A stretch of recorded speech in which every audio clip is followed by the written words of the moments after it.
CET के लिए India GK की क्लास में फोगाट क्लासेज आप सभी का स्वागत करती हैं। प्यारे विद्यार्थियों, बात करने वाले हैं भारत के तट, मैदान व घाट की। भारत के तट, मैदान व घाट की इस चैप्टर में अपन बात करने वाले हैं। तो ये चीज़ सभी को पता है कि भारत के तीन तरफ से समुद्र से घिरा हुआ है। भारत भाई तीन साइड से क्या घिरा हुआ है? यहाँ समुद्र से घिरा हुआ है। ठीक है। पूर्व में बंगाल की खाड़ी है। पूर्व में क्या है? बंगाल की खाड़ी।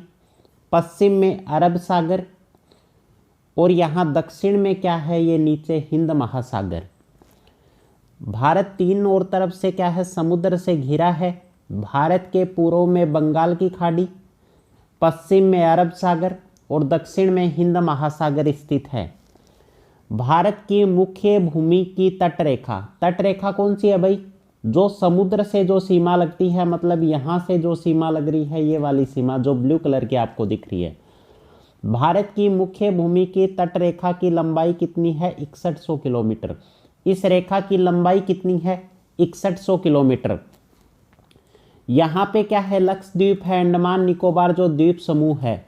अगर उन द्वीपों को भी शामिल कर लें तो भारत की तटरेखा की लंबाई कितनी है? 7516 किलोमीटर। अगर द्वीपों को शामिल कर लें तो तटरेखा की लंबाई कितनी है? 7516 किलोमीटर। भारत के 9 राज्य समुद्री तटरेखा से लगे हैं। कितने राज्य लगे हैं समुद्री तटरेखा से? 9 राज्य लगे हैं। कौन कौन से हैं? गुजरात है, महाराष्ट्र है, गोवा, कर्नाटक, केरल, तमिलनाडु, आंध्र प्रदेश, उड़ीसा, पश्चिमी बंगाल। कौन कौन से राज्य हैं? गुजरात, महाराष्ट्र, गोवा, कर्नाटक, केरल। और इधर कौन से हैं? तमिलनाडु, आंध्र प्रदेश, उड़ीसा और पश्चिमी बंगाल। ये 9 राज्य क्या है? समुद्री तटरेखा से लगे हुए हैं। उसके बाद बात करते हैं कि सबसे लंबी तटरेखा गुजरात की लगती है। सबसे लंबी तटरेखा किसकी लगती है? गुजरात की, जिसकी लंबाई कितनी है? 1214 किलोमीटर है। सबसे छोटी तटरेखा की बात करें तो गोवा राज्य की लगती है 101 किलोमीटर। गोवा राज्य की तटरेखा कितनी लगती है? 101 किलोमीटर। भारत के 9 राज्य मैंने आपको बता दिए, गुजरात, महाराष्ट्र, गोवा, कर्नाटक, केरल, तमिलनाडु, आंध्र प्रदेश, उड़ीसा, पश्चिमी बंगाल। जिनकी तटरेखा समुद्र से लगती है वे 9 राज्य हैं भारत के। सबसे ज़्यादा तटरेखा वाला केंद्र शासित प्रदेश कौन सा है भाई? अंडमान निकोबार। अंडमान निकोबार के हैं सबसे ज़्यादा तटरेखा वाला केंद्र शासित प्रदेश। कितनी लगती है? 1962 किलोमीटर लगती है। कितनी लगती है भाई? 1962 किलोमीटर। अब बात करते हैं पूर्वी तट। भाई यहाँ से लेके ये वाला भाग क्या है? पूर्वी। ये वाला भाग क्या है? पश्चिमी तट। ठीक है। और यहाँ से लेके इधर वाला भाग कौन सा है? पूर्वी तट। ये कौन सा है? पश्चिमी तट है। ये कौन सा है? पूर्वी तट है। पूर्वी तट पर स्थित पर्वत श्रृंखला को पूर्वी घाट, ये पूर्वी तट है। यहाँ पर जो पर्वत श्रृंखला है, ये वाले जो पर्वत हैं, इसको क्या बोला जाता है? पूर्वी घाट। पश्चिमी तट पर स्थित पर्वत श्रृंखला को पश्चिमी घाट। ये पश्चिमी पर्वत श्रृंखला, इसको क्या बोला जाता है? पश्चिमी घाट बोला जाता है। ठीक है। उसके बाद बात करेंगे कि पश्चिमी घाट पे कौन सा पर्वत है भाई? सह्याद्री पर्वत। पश्चिमी घाट पे कौन सा पर्वत है? ये रहा सह्याद्री पर्वत। पूर्वी घाट पर कौन सा पर्वत है? पूर्वी घाट पर पर्वत है अपना महेंद्रगिरी पर्वत। कौन सा पर्वत है? महेंद्रगिरी पर्वत। पश्चिमी घाट पे सह्याद्री पर्वत, पूर्वी घाट पर महेंद्रगिरी पर्वत। भाई ये घाट किसको बोला जाता है? पश्चिमी घाट और पूर्वी घाट दो शब्द आए हैं, तो यहाँ घाट किसको बोला जाता है? ये क्या है? पर्वतीय भूमि है, तो पहाड़ों की क्या होगी? ढलान होगी। उस ढलान को ही क्या बोला जाता है? घाट कहा जाता है। पहाड़ों की जो ढलान होती है, उस ढलान वाले क्षेत्र को क्या कहा जाता है? घाट कहा जाता है। अब देखो, ये पर्वत हैं, तो पहाड़ों से क्या निकलेंगी? नदी निकलेंगी। पहाड़ों से क्या निकलेंगी? नदी निकलेंगी। तो पूर्वी तटीय मैदान की नदियां क्या बनाती हैं? डेल्टा बनाती हैं। पूर्वी तटीय मैदान की नदियां क्या बनाती हैं भाई? ये रहा डेल्टा बनाती हैं। पूर्वी तटीय मैदान की नदियां क्या बनाती हैं? डेल्टा बनाती हैं। पश्चिमी तटीय मैदान की नदियां ज्वारनदमुख।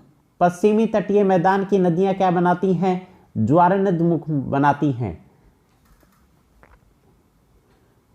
उसके बाद बात करते हैं पश्चिमी तट और पूर्वी तट की। पश्चिमी तट भाई कहाँ से कहाँ तक है? गुजरात से लेके दमन, ये अपना रहा गुजरात और ये रहा दमन। गुजरात से लेके दमन वाले पार्ट को क्या बोला जाता है? काठियावाड़ तट बोला जाता है। फिर बात करते हैं कि दमन से गोवा वाले पार्ट को क्या बोला जाता है भाई? कोंकण तट बोला जाता है। ये रहा दमन से लेके गोवा तक, इसको क्या बोला जाता है? कोंकण तट बोला जाता है। कर्नाटक से केरल को क्या बोला जाता है? मालाबार तट बोला जाता है। ये रहा कर्नाटक अपना और ये रहा केरल। कर्नाटक से केरल वाले पार्ट को क्या बोला जाता है? मालाबार तट। और गोवा से लेके कर्नाटक वाले तट को क्या बोला जाता है? केनरा तट बोला जाता है। तट कौन कौन से हो गए? एक तो हो गया अपना कौन सा? काठियावाड़ तट, उसके बाद कोंकण तट, फिर केनरा तट और फिर मालाबार तट। ये तो कौन से हो गए? पश्चिमी तट। अब बात करने वाले हैं पूर्वी तट की। कौन सी बात करेंगे अब? पूर्वी तट की। तो पूर्वी तट कौन से हैं भाई? तमिलनाडु से लेके ये पार्ट है आंध्र प्रदेश।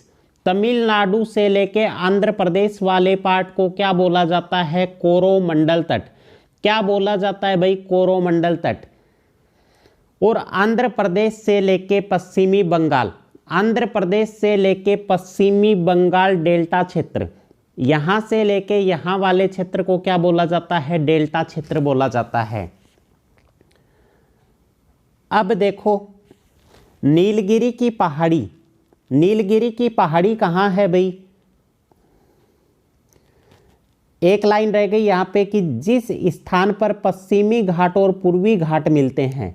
देखो भाई पश्चिमी घाट और पूर्वी घाट कहाँ पे मिल रहे हैं?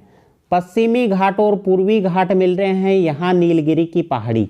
ये दोनों घाट यहाँ पे इस क्षेत्र में मिल रहे हैं। यहाँ वाले क्षेत्र को क्या बोला जाता है? नीलगिरी की पहाड़ियाँ, नीलगिरी की पहाड़ी क्षेत्र बोला जाता है।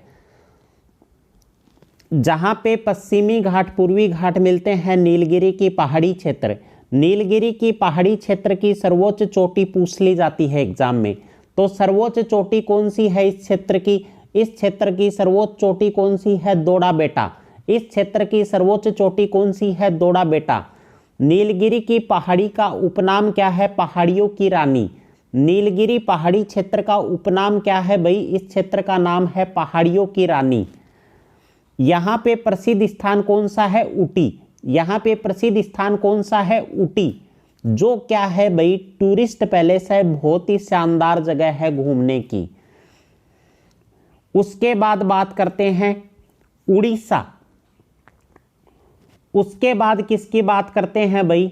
उड़ीसा के आसपास का मैदान। कहाँ भाई?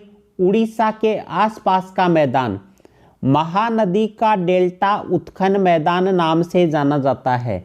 किस नाम से जाना जाता है?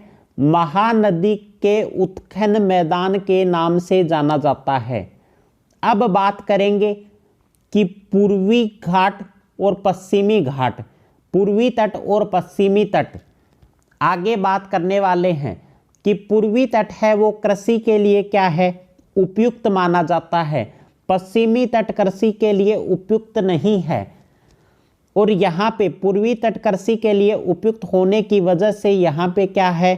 जनसंख्या ज़्यादा निवास करती है, जबकि पश्चिमी घाट पश्चिमी तट पे क्या है? जनसंख्या कम निवास करती है। तो उम्मीद करता हूँ साथियों आपको ज्योग्राफी का ये सेकंड चैप्टर अच्छा लगा होगा। अगर आपको वीडियो अच्छा लगा तो वीडियो को लाइक कीजिए, साथ में हमारे चैनल फोगाट क्लासेज को सब्सक्राइब कीजिए। धन्यवाद साथियों। जय हिंद, जय भारत।